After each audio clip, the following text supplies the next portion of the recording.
Good morning, students. Welcome. Today we are going to start lesson number 1.6, the peacock and the crane. Okay, peacock, the feathers are very beautiful. Okay, with lots of colors in his feather. You can see over here. उसके बड़े पंख जो होते हैं, feathers क्या होते हैं, बड़े ही रंग बिरंगे होते हैं. Yellow, purple, bluish, greenish shades and all. And crane is a white bird. It's totally white. इसमें कोई कलर्स या अट्रैक्टिव पन नहीं है, इसमें नहीं है, सिंपल वाइट है. Okay, let's see what is there in this lesson. There was once a very conceited peacock who had a gorgeous tail like no other bird. Conceited मतलब वेरी प्राउड, अपने पर घमंड होना. एरोगेंट, घमंडी लोग क्या होते हैं, एरोगेंट होते हैं, किसी से ढंग से बात नहीं करेंगे, अपने आप को बहुत शो ऑफ करते रहेंगे. तो there was once a very conceited peacock, okay, वो had a gorgeous tail with no other bird.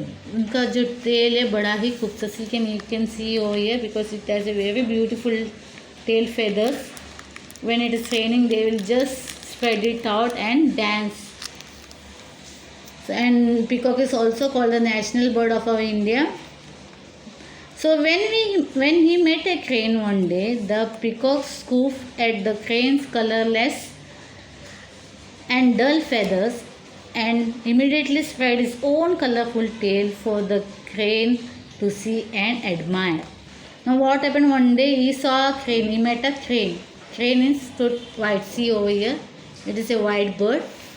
One day the peacock met the crane and the peacock scoffed at the crane's colorless and dull feathers and immediately spread his own colorless tail.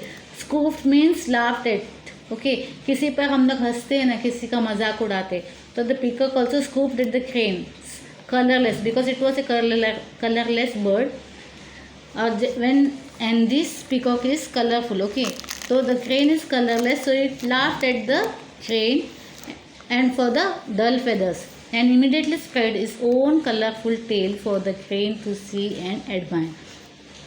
अब तुरंत बात क्या किया, उसको देखते हुए उसके पर हंसा, क्रेन को देखते हुए हंसा, और he spread its own feathers to show that crane that it is very beautiful. Look at my feathers, he boasted. Okay, लिकट में फेदर्स मतलब मेरे पंख को देखो. बूस्टेड मतलब दिखावा करते हैं ना, जब कुछ भी चीज़ आपके पास नया चीज़ होता है, you keep on boosting to showing to your friends and all. देखो मेरे पास क्या है, मेरे पास कितना खूबसूरत है, प्यार. You boast that about that thing. Even the peacock did the same thing. He said look at my feathers, he boasted. How they shine in all the colours of the rainbow. मतलब my feathers are shining like the colours of the rainbow. While you are so pale, मतलब डल, एकदम न कोई जान नहीं है, ऐसा डल सा appearance.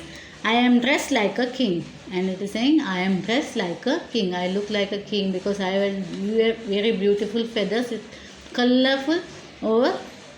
It's totally colorful. My feathers are. That is true, the crane answered. But I can fly high above among the clouds and the stars. I can see all the beauty of the earth in all its glory while you live down here just like any other cock. Now what did the crane replied? The peacock was boosting. Okay, वो अपने आप को बड़ा, अपने feathers के बहुत प्रशंसा कर रहा था और उसको नीचा दिखाने की कोशिश कर रहा था crane को. तो what in reply the crane said? Yes, you are true. Your feathers are very colorful. It looks like a rainbow. But I can fly high above among the clouds.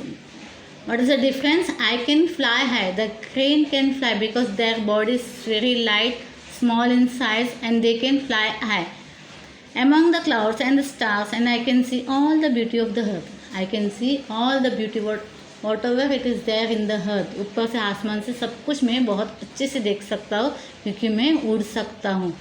आसमान में बादलों के बीच में जा सकता हूँ, स्टार से उस बीच रह सकता हूँ, घूम के आ सकता हूँ. Beauty of the earth in its glory while you live down. पर तुम नीचे रहते हो बाकी मुर्गियों की तरह. you know it very well.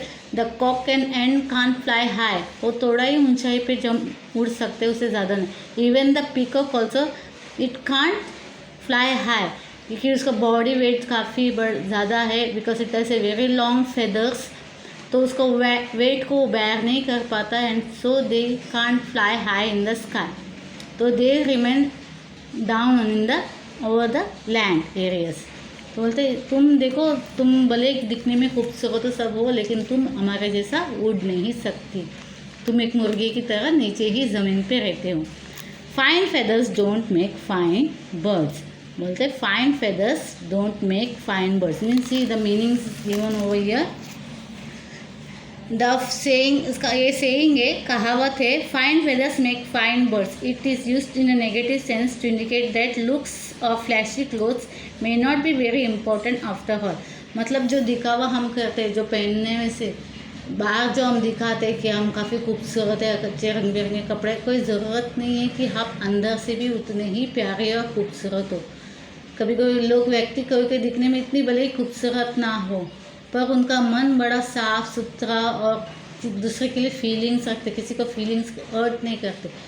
और कुछ लोग ऐसे रहते हैं जो दिखने में खूबसूरत हो, उनको अपने पर घमंड होता है, और उसकी वजह से वो क्या दूसरे को इतना इम्पोर्टेंस नहीं देते या किसी और को नीचे गिरा के बात करते। तो that is what it is saying कि कोई ज़रूरी नहीं है कि जो इंसान दिखने में बाहर से खूबसूरत हो, वो अंदर ही दिल से उतना ही खूबसूरत और प्यारा हो। Okay, this is what it is mention. तो ये पीकॉक एंड क्रेन की स्टोरी है। What ever you think show, जो भी चीज़ आपको दिखता है, दिखने को आँखों को लुभाता है, कोई ज़रूरी ना हो वो चीज़ें वाकई उतनी अच्छी हो। ये चीज़ हमें इस लेसन से सीख मिलती है। Okay, this is small story about the peacock and the crane. Even it is relating with our life styles also. अपने सोचने जाओ तो ये अपने लाइफ से भी रिलेट करता है। कुछ चीज़ें हमको सीखने को मिलता है कि हमें कभी भी अपने ऊपर इतना घमंड नहीं होना चाहिए। अगर हम में कोई खूबियाँ हैं, वेदर यू आर ब्यूटीफुल या यू आर इंटेलिजेंट, या आप में आपके पास काफ़ी पैसे हो, या आपका आप बहुत अच्छे अच्छे कपड़े पहनते हो, आप बहुत बाकी लोगों से हट के लगते हो, you have lots of jewellery and, इस चीज़ का आपको घमंड नहीं करना चाहिए, या इतना दिखाना, ये अपने आप को इतना ये नहीं दिखाना चाहिए कि हाँ आप ही महान हो, आपके जैसा कोई और नहीं, आपके जैसा खूबसूरत नहीं। आपसे अच्छे भी लोग वहाँ पे मिलेंगे, भले दिखने में उनका अपीयरेंस कैसा है क्यों ना हो, बट दिल से अच्छे लोग भी आपको मिलेंगे। So you should never boast but your appearance what you have with you. किसी चीज़ का हमें घमंड नहीं करना चाहिए। Okay, see meanings are given over here. Conceited, very proud, मतलब घमंड होना। एरोगेंस मतलब किसी से ढंग से बात नहीं करना, अपने आप में एक बहुत एरोगेंसी दिखाना। Gorgeous means beautiful, magnificent, stunning, दिखने में बहुत खूबसूरत। Scooped means laughed, okay, scooped means laughing. Fine feathers, that is what I mentioned here. Your appearance doesn't make any that you are a good. Read the following sentences carefully and choose the correct meaning. You have to do it yourself. You have to select the correct answers and write down in your notebooks. Imagine you are a crane. What action and words of the peacock would you not like write about in a short? Means you have to imagine that you are a crane, and whatever the words the peacock is used for the crane, what would be your reactions? आप कैसे उसे react करेंगे, किस तरह उस बात को आप लेंगे? You have to write in your own words. See, find the 5 adjectives and all. Adjective which ends with the FUL and LESS. Some of them are given to you. अगर हो सके तो आप FUL वाले वर्ड्स और LESS वाले words ढूंढ के लिख सकते हो। Okay, this is what in this lesson. Bye, see you in the next lecture.